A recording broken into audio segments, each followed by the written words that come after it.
আজ সকালে এত গরম ছিল যে রান্না করার পর আর কিছুতেই থাকতে পারছিলাম না, তাই একটুও লেট না করে আগেই স্নানটা করে নিয়েছি। অবশ্যই বাসি কাজটা তাড়াতাড়ি করে আগে স্নান করে নিয়েছি। আর স্নান করে পুজোটা করে যখন তুলসী বেদিতে প্রদীপ দিতে গেছি তখন দেখছি গাছগুলো আমার একদম শুকিয়ে গেছে। মানে যেহেতু ইনডোর প্ল্যান্টে তো রোজ জল দেওয়ার প্রয়োজন লাগে না, তাই দুদিন তো দিইনি। কিন্তু আজকে এই প্রদীপ দিতে এসে দেখছি নজরটা পড়েছে। ডেইলি ব্লগস উইথ মৌমিতা নিক চ্যানেলে আপনাদের সকলকে স্বাগত জানিয়ে আমি মৌমিতা নিয়ে চলে এসেছি নতুন দিনে নতুন আরেকটি ব্লগ। আশা করি যারা যে প্রান্ত থেকে আমার এই ভিডিওটির সঙ্গে যুক্ত হয়েছেন তারা সকলে ভালো আছেন। আপনাদের ভালোবাসায় আর ভগবানের আশীর্বাদে আমরাও ভালো আছি। এই যে তুলসী গাছটা দেখছেন সেটা কেন লাগিয়ে রেখেছি জানেন? একটু চায়ের সাথে তুলসী পাতা খাবো বলে। এই যে দেখুন রাখা আছে, ওটা কিন্তু তুলসী বেদির গাছ নয়, ওটা আমি রেখেছি একটু চায়ে খাবো, কখনো ছেলেকে একটু রস করে দিই। তো যেহেতু আমাদের নিয়মে ছোট থেকেই আমরা জেনে এসেছি যে গাছে আমরা পুজো করি, যে তুলসী বেদিটাতে আমরা পুজো করি সেই তুলসী বেদির পাতা ভাঙতে হয় না। তো এই যে দেখুন আমার কাজটা বেড়ে গেল। জল দিতে গিয়ে এসে দেখছি দেখুন জলটা একটু বেশি ঢেলে দিয়েছি। আমাকে ঝটপট করে এটা মুছতে হবে, না হলে এই মাটি জলটা পুরোটাতেই এখন নোংরা হয়ে যাবে। তো যাকে আমি সেটা করছি, তাড়াতাড়ি করে তো মুছতেই হবে। কিন্তু যেটা বলছিলাম সেটা হচ্ছে যেটুকুটা আমি জানি, যেটুকুটা আমার জ্ঞানে আছে, যে থানে নাকি পুজো করা হয় সেই থানের তুলসী পাতা ভাঙতে হয় না, সেটা ছোট থেকেই শুনে অভ্যস্ত। তো এখন নিজে সংসার করছি তা বলে এই যে বলে ছোট থেকে যা শিক্ষা দেয়, তো এই ছোটোবেলার শিক্ষাটা এখনও মনে রেখেছি। আর এখানেও আমি যথাসম্ভব চেষ্টা করি সেগুলোকে পালন করার। বড় হয়ে গেছি বলে ছোটোবেলার শিক্ষাগুলো ভুলে গেলে তো হবে না, কারণ আমরা এই শিক্ষাগুলোই তো আমাদের বাচ্চাদের মধ্যে দিতে হবে, তাই না বলুন? তাই জন্য দেখুন এই যে বালতিটার পাশে একটা তুলসী গাছ রেখেছি। সেই গাছটাতে আমি কি করি, একটা গাছ থাকলে কি হয়, ছাদে কিন্তু আমার অনেক গাছ আছে তুলসী গাছ, কিন্তু আমি এখানে রেখেছি কারণ ওই সকালবেলায় উঠে না ছাদ থেকে আনা যায় না। আর ওয়েদার চেঞ্জের সময় যদি একটু তুলসী পাতার একটু রস আর মধু বাচ্চাকে খাইয়ে দেওয়া যায় তাহলে কিন্তু অনেক রোগ থেকে মুক্তি পাওয়া যায়। আর আমি এটা খাইয়ে কিন্তু উপকারও পেয়েছি। আর মাঝে মধ্যে কি করি, একটু তুলসী পাতা একটু বাবুকে রস করেও দিই। মাঝে মধ্যে আমাদের চায়ে তো আমি রোজ সকালে একটু তুলসী পাতা দিয়ে দিই। আর এই যে দেখুন আগের দিন ভিডিওতে আপনাদের সাথে শেয়ার করেছিলাম যে এই গাছটা নতুন আনা হয়েছে, সেই গাছটা কিন্তু এখনও ঠিক আছে, কোনো অসুবিধে কিন্তু হয়নি। আর ওই গাছটাতে তো কালকে শুধু জল একটু ছিটিয়ে দিয়েছিলাম, আজকে ভালো করে সে গাছটায় জল দিয়ে দিচ্ছি। আর এই যে বাকি যতগুলো ইনডোর প্ল্যান্ট আমি ঘরের আনাচে কানাচে রাখি আজকে সবগুলোতে জল দিয়ে দিচ্ছি। আমি এরকমই করি। আবার দেখুন রোজ তো আর সব গাছে জল লাগে না, তখন যেদিন যেটাতে জল লাগে সেদিন সেটাতেই কিন্তু জল দিই। আজকে দেখলাম সবগুলোতে লাগবে তাই সবগুলোতে দিয়ে ফেললাম। আর বাড়িতে গাছ থাকলে না আমার খুব ভালো লাগে, মনে হয় যেন সাজিয়ে মজা পাওয়া যায়, তাই না বলুন? আমার তো বেশ ভালো লাগে।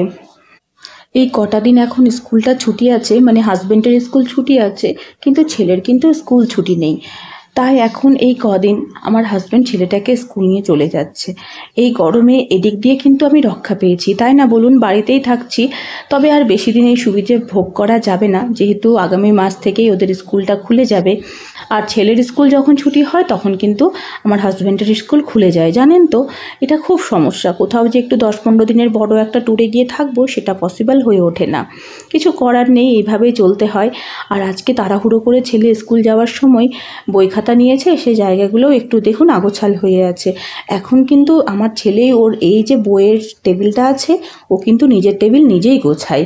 এই ক্লাস 3 থেকে ওকে দুটো জিনিসের দায়িত্ব দেওয়া হয়েছে, যে তুমি ক্লাসের রুটিন তো আমি তোমার ব্যাগে হাত দেবো না, তুমি তোমারটা নিজে করবে, আর তোমার বইয়ের যে টেবিলটা আছে সেটাও তোমাকে নিজেই করতে হবে। তো ছেলে কিন্তু এখন এই দুটোই দায়িত্ব খুব ভালোভাবে পালন করে। আর এই যে দেখুন নজরটা পড়লো গাছের যে গ্লাসটাতে গাছ রাখা সেই গ্লাসের জলটাতেও কিন্তু জলটা শুকিয়ে গেছে। তো এখন সেটাতেও জল দেব, কিন্তু আমি কি করি তার আগে গ্লাসটাকে ভালো করে মেজে নিই, ভালো করে মেজে পরিষ্কার করে তারপরে ওটাতে আমি জল রাখি। তবে কি বলুন তো, রোজ যদি একটু একটু করে ঘরটাকে সাজিয়ে নেওয়া যায় তাহলে কিন্তু বেশিক্ষণ সময় লাগে না। আজ দেখুন, আজ কিন্তু স্নানের আগে আমি কোনো কাজে হাত দিইনি, কিন্তু দেখুন স্নান করে এসে শুধু একটু একটু করে হাত বুলাচ্ছি, তাতেই যেন আমার ঘরটা কিন্তু পরিষ্কার হয়ে যাচ্ছে, তাই না বলুন? আবার যদি আমি এটাকে ছেড়ে দিই যে না করব না, তখন কিন্তু এটা হবে না।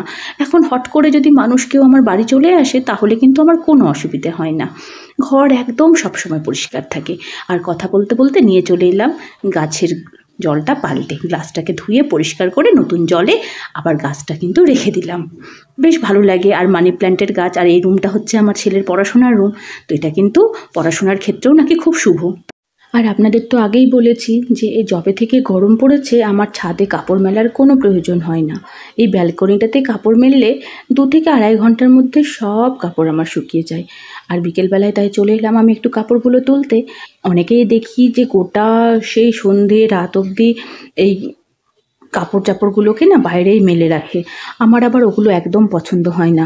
কি জানি কেন, ছোটো থেকে দেখেছি তো যে সন্ধ্যের আগে কাপড়গুলো তুলে নিতে, তাই ব্যালকনি হলেও আমি চেষ্টা করি কাপড়গুলো তুলে নেওয়ার। হ্যাঁ, তবে যেগুলো কাপড় হয়তো কোনো দিন রাত করে কোনো কিছু কাঁচা হলো বা কোথাও থেকে এলাম, সেটা আমাকে রাতেই কাচতে হবে, তখন বাধ্যবশত আমি ব্যালকনিতে মেলা রাখি। নাহলে শুকনো কাপড় অযথা আমি ব্যালকনিতে ফেলে রাখি না, প্রত্যেক দিনের কাপড় প্রত্যেক দিন উঠিয়ে সেটাকে ভাঁজ করে নিই।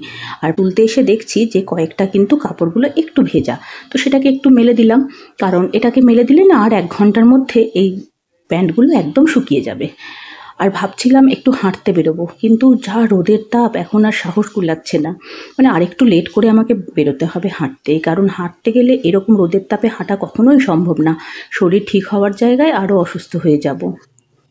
ভেবেছিলাম আগে হেঁটে চলে আসবো, কিন্তু যখন সেটা হবে না, তাই আজ যখন ছেলের কারাটে ক্লাস আছে সেই ফাঁকেই আমি কিন্তু হেঁটে নেব, কারণ 1 ঘন্টা আমাকে হাঁটতে হবে, ওটা আমার জন্য আমাকে হাঁটতেই হবে।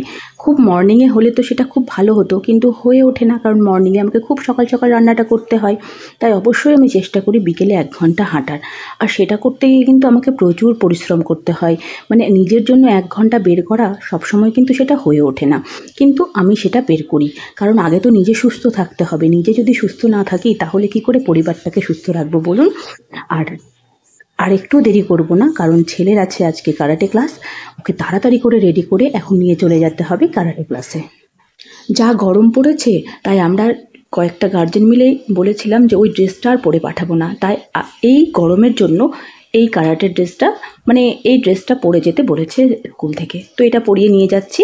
তাহলে আজকের ভিডিও এখানেই থাক, আগামীকাল সকাল 8টায় আবার আসবো নতুন ভিডিও নিয়ে। ভিডিওটি ভালো লেগে থাকলে লাইক কমেন্ট শেয়ার করে পাশে থাকুন, আর হ্যাঁ, চ্যানেলটি সাবস্ক্রাইব করে পাশের বেল আইকনটি প্রেস করে দিন।